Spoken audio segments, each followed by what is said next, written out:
அன்பு சகோதர சகோதரிக்கு வணக்கம். அடியன் பிரம்மஸ்ரீ சங்கர் உங்களே பேசி கொண்டிருக்கிறேன். இன்றைய தினம் தைப்பூசம். இந்த தைப்பூசம் புறத்திலே ஒருவாறாக கொண்டாடுகிறார்கள், அது உங்களுக்கு எல்லாருக்குமே தெரியும். ஸோ இன்றைய தினத்தில் பார்த்திங்க அப்படின்னா வடலூரில் வள்ளல் பெருமான் இருக்கிற அந்த இடத்துல 7 திரைகளை விலக்கி ஜோதி தரிசனம் நமக்கு காட்டுகிறார்கள் அப்படின்றது நீங்கள் எல்லாரும் அறிஞ்சது தான். ஆனால் எனக்கு இந்த அகத்தில் எவ்வாறு தைப்பூச ஜோதி தரிசனம் தெரிகிறது அப்படின்ற ஒரு சிறிய விளக்கத்தை உங்களுக்கு நாங்கள் கொடுக்குறோம்.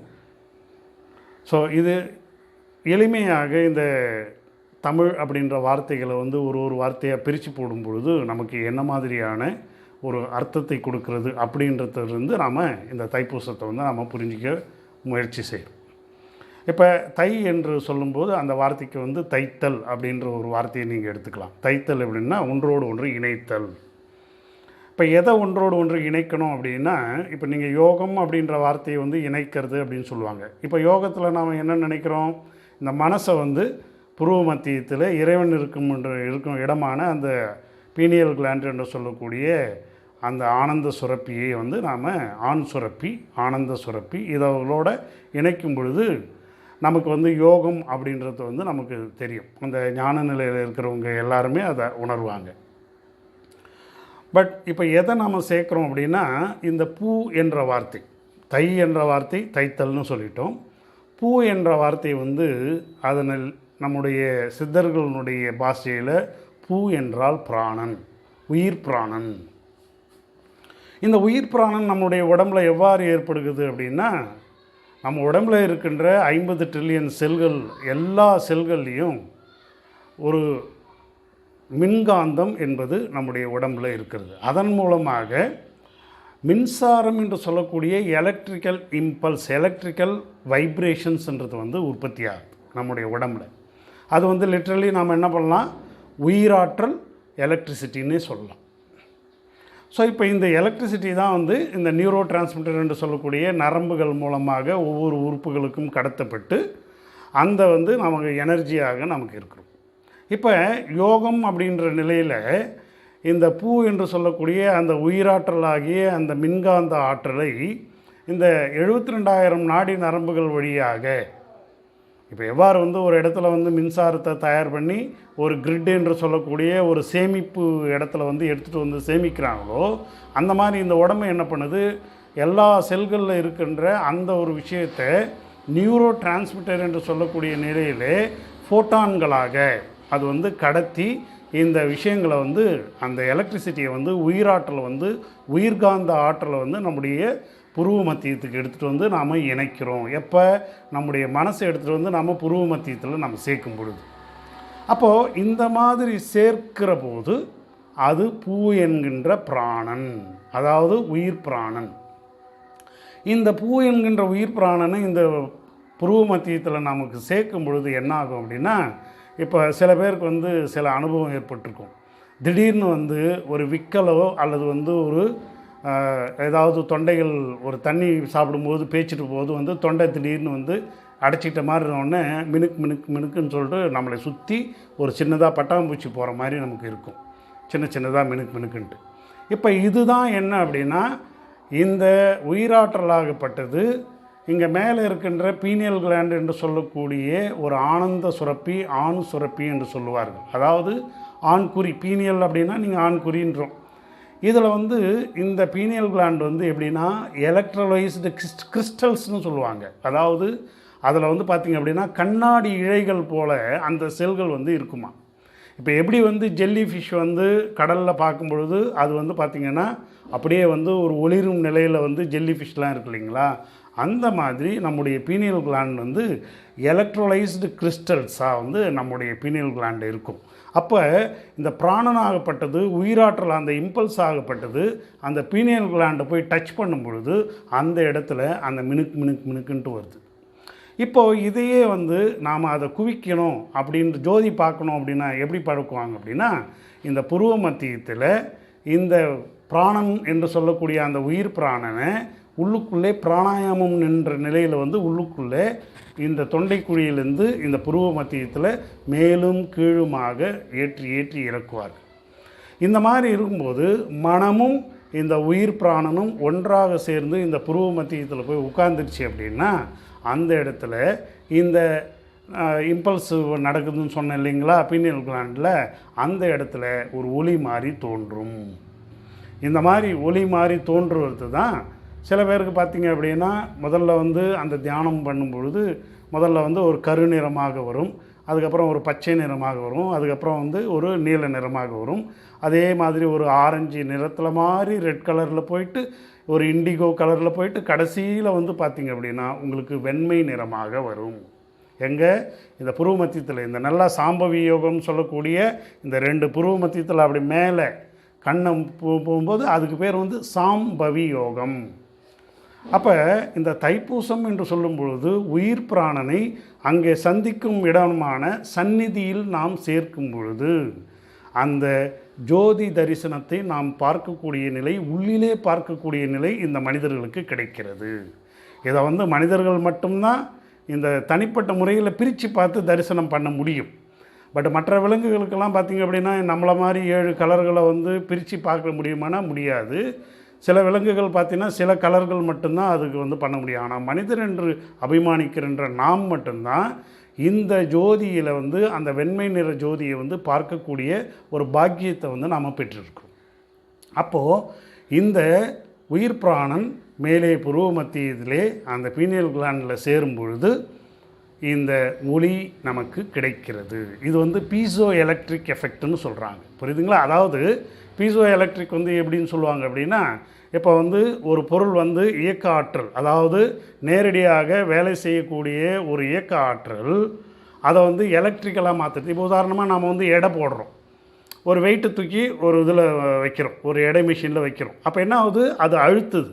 அந்த மாதிரி அழுத்தும்போது அந்த இம்பல்ஸ் ஆகப்பட்டது நமக்கு வந்து எடை எவ்வளோன்னு சொல்லிட்டு நமக்கு வந்து சொல்லுது. இது அனலாகில் பார்க்கும்பொழுது, அதாவது அந்த முள் வச்சு பார்க்கும்பொழுது நமக்கு தனிப்பட்ட முறையில் பார்க்குறோம்.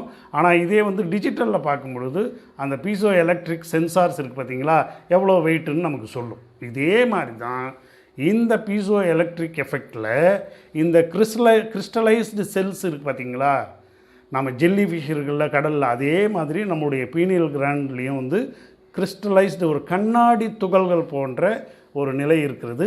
அந்த இடத்துல இந்த அழுத்தம் வந்து நமக்கு போய் கொடுக்கும் பொழுது என்ன ஆகுது அப்படின்னா அங்கே ஒளி தெரிகிறது. இதுதான் அந்த தைப்பூசத்தினுடைய ஒரு தன்மை அப்படின்னு சொல்லிட்டு விஞ்ஞானிகள் சொல்கிறாங்க. இதை நாம் வந்து அதை ஒப்பு நோக்கி சித்த வித்தை என்று சொல்லக்கூடிய இந்த பிராணாயாமத்தை வந்து நாம் செய்யும் பொழுது இதுதான் அந்த இடத்துல ஒளியாக தோன்றுகிறது அப்படின்றத வந்து நாம் புரிஞ்சுக்கிறோம். அப்போது ஒளி நமக்குள்ளே தான் இருக்கிறது. இந்த ஒளியை வந்து நாம் பார்த்துட்டோம் அப்படின்னா என்ன ஆகும் அப்படின்னா இங்கே வந்து மன அமைதின்றது ஒன்று இருக்குது. அப்போ நாம் உள்ளில் படிக்கக்கூடிய படிநிலை, அதாவது உள்ளில் படிக்கக்கூடிய ஒரு படிப்பை வந்து அந்த ஒளியிலிருந்து தான் நாம் தொடங்குகிறோம்.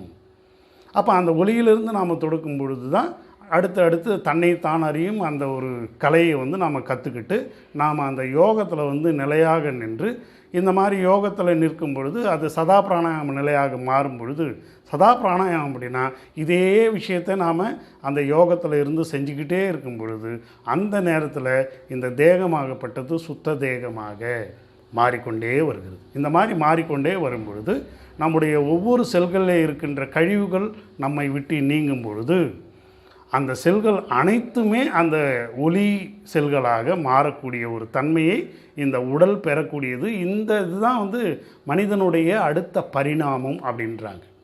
இப்போ பரிணாமம்ன்றது வந்து எப்படி அப்படின்னா, யார் ஒருத்தர் வந்து அலோ பண்ணுறாங்களோ அப்போ தான் வந்து இந்த பரிணாமம் நடக்கும். ஆனால் இந்த மனமாகப்பட்டது சதா சர்வ காலமும் இயங்கிக் கொண்டே இருக்கும் பொழுது இந்த மனசு வந்து இந்த உள்ளிலே இருக்கின்ற அந்த எஃபெக்ட் வந்து நடக்கிறதுக்கு, அந்த நிகழ்ச்சி நடக்கிறதுக்கு இது அலோ பண்ண மாட்டேங்குது.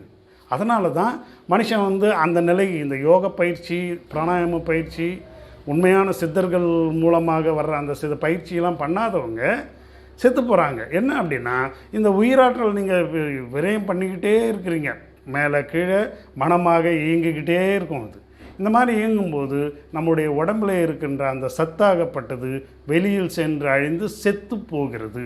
சத்து போகிறது, செத்து போகிறது. இதனால தான் இந்த மனித குலமே வந்து பார்த்திங்கன்னா இது வரைக்கும் வந்து ஏன் மரணம் ஏற்படுகின்றதுன்னு தெரியாமல், வாழ்க்கை என்பது பிறப்பு இறப்பு அப்படின்ற ஒரு இந்த நிலையில் நாம் இன்றைக்கி உலகியலில் வந்து பார்த்திங்க அப்படின்னா வந்து வேறு மாதிரி பணம் அப்படின்ற பொருளாதாரம் அப்படின்ற ஒரு நிலையில் போய்ட்றோம். அதுக்கப்புறம் வந்து பொருளாதாரம் அரசியல்ன்ற ஒரு நிலையில் போய்ட்றோம். அதில் வந்து பதவிகள், அதே மாதிரி அரசாங்க பதவி, சாதாரண பதவி, அதுக்கப்புறம் வந்து பணம், இந்த மாதிரியான விஷயங்கள்லாம் நம்ம போகும்பொழுது முற்றிலுமாக நாம் இந்த உள்ளிலே இருக்கின்ற இந்த இயக்கத்தை முற்றிலுமாக நம்ம மறந்துக்கிறதுனால தான் கோடியில் ஒருத்தர்களுக்கு தான் இந்த மாதிரியான உட்கார்ந்து நமக்குள்ளே என்ன நடக்குது, இந்த தைப்பூசம்னா உண்மையான தைப்பூசம் என்ன அப்படின்றத பார்க்குறேன். இப்போ உதாரணமாக பார்த்திங்க அப்படின்னா பல ஆண்டுகளாக தைப்பூசம் பார்த்த பல பேர் வந்து இன்றைக்கி வந்து இறந்து தான் போயிருக்காங்க.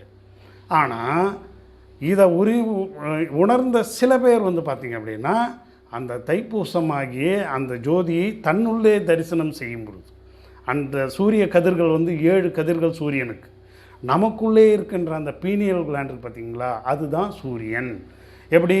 எப்படி வந்து இப்போ ஒரு கண்ணாடி இப்போ ப்ரிசம் இருக்குது இல்லைங்களா, இந்த ஒளியாகப்பட்டது அதில் பட்டு தெளிக்கும் பொழுது அந்த கதிர்கள் பிரிகிறது. அதுதான் நம்ம இதில் பார்த்துருப்போம், இந்த நிறப்பிரிகை அப்படின்றதெல்லாம் நம்ம பார்த்துருப்போம். புரியுதுங்களா? இந்த கலைடாஸ்கோப் பார்த்துட்டு அந்த ஒளி வந்து ஒரு ஒளிக்கற்றை ஒன்று போகும்போது அது பலவிதமான கலர்களில் நம்ம பார்க்குறோம். இதே மாதிரி எஃபெக்ட்டு நம்முடைய கண்கள்லேயும் நம்முடைய அந்த பீனியலில் இருக்கிற அந்த செல்கள்லேயும் நமக்கு இருக்கிறது மூலமாக இந்த 7 நிறங்களை நாம் பார்க்குறோம். இந்த 7 நிறங்கள்ன்றது வந்து மன இயக்கத்தினுடைய அந்த நிலைகள் தான் அந்த 7 கலர்கள். இந்த 7 கலர்களை 7 திரைகளை விளக்கும் பொழுது அந்த சுத்தமான அந்த வெண்மை நிற அந்த ஒளியை நம்ம பார்க்கும் பொழுது நமக்கு வந்து பூர்ணமாக இந்த மனம் வந்து அடங்கி இருக்குது.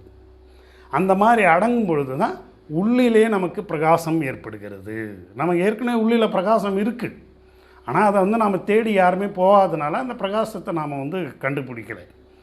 ஆனால் ஞானியர்கள் அந்த பிரகாசம் உண்டுன்னு சொல்கிறாங்க. இப்போ உதாரணமாக இப்போ நீங்கள் கூட பாருங்களேன், ஒரு வந்து கும்மிருட்டு, ஒரு அமாவாசை இருட்டு, ஒரு வனாந்த பிரதேசத்தில் போயிட்டு நின்றுருங்க. அந்த இடத்துல எந்த லைட்டும் கிடையாது.